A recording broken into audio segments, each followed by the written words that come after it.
எடப்பாடி பழனிசாமி மற்றும் செங்கோட்டையன் இடையேயான மோதல் உச்சகட்டத்தை எட்டியுள்ளது. சட்டசபை வளாகத்தில் எடப்பாடி பழனிசாமி பேட்டி அளித்தபோது செங்கோட்டையன் வராதது குறித்து நிருபர்கள் கேள்வி எழுப்பினர். இதற்கு எடப்பாடி பழனிசாமி ஆவேசத்துடன் பதில் அளித்து எகிறினார். இதனால் இருவருக்கு இடையே உள்ள மோதல் வெட்ட வெளிச்சமாகி உள்ளது.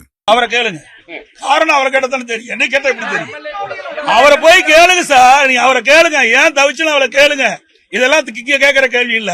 தனிப்பட்ட முறையில் இருக்கிற பிரச்சனை இங்க பேசாதீங்க. எங்களுக்கு நிறைய பேர் வரல, ஏன் வழின்னு கேட்கலாமா? அதை கேட்க மாட்டேங்கிறீங்களே. ஒரே நிமிஷம், இங்க எத்தனை பேர் வந்திருக்கிறோம்? மொத்தம் 62 பேர். அவரோட வேலை இருக்கும். இங்குல சுதந்திரமா செயல்படுகிற கட்சி திமுக மாதிரி அடிமை ஆட்கள் இங்க கிடையாது. நல்லா புரிஞ்சுங்க. எங்கேயுமே நான் ஒரு திருமணத்துக்கு போறேன், பத்திரிகையில போடுறீங்க, இவர் கலந்துக்கல, அவர். நான் என்றைக்குமே யாரையும் எதிர்பார்த்தது கிடையாது. நான் ஒரு சாதாரண தொண்டர், புரிஞ்சுக்கங்க. தலைவன் கிடையாது. திமுக மாதிரி வாரிசு அரசியல் இங்க கிடையாது.